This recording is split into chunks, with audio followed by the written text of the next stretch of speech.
के नतीजे जो बता रहे हैं वो ये कि बिहार में एनडीए की सरकार फिर वापस आ रही है। और अलग अलग एग्जिट पोल के नतीजे को अगर देखें तो लगभग सभी ने यह माना है कि एनडीए की सरकार आ रही है। हाँ, किसी ने बताया है कि बहुमत का आंकड़ा पार करेगी, लेकिन किसी ने बता दिया है कि बिल्कुल 3/4 के करीब बहुमत मिल रहा है एनडीए को। और जो परिणाम मिल रहे हैं मैं बता दूं, चाणक्य स्ट्रेटजीज का एग्जिट पोल जो है उसमें बिहार में एनडीए को 130 से 138 सीटें मिल रही हैं, महागठबंधन को 100 से 108 सीटें और अन्य के खाते में 3 से 5 सीटें।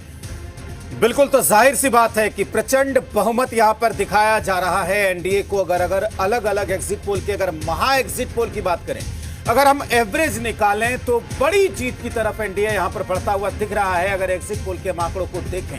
तो ना केवल ये जीत है बल्कि प्रचंड जीत। आप कह सकते हैं कि 20 साल सरकार चलाने के बाद अगर एग्जिट पोल का आंकड़ा अब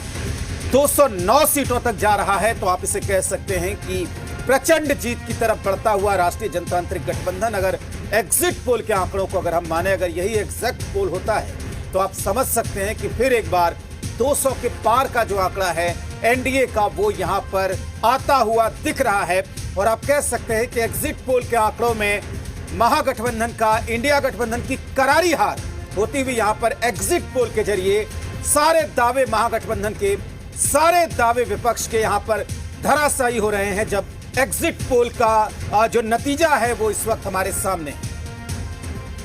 तो जाहिर तौर पर ये जो अभी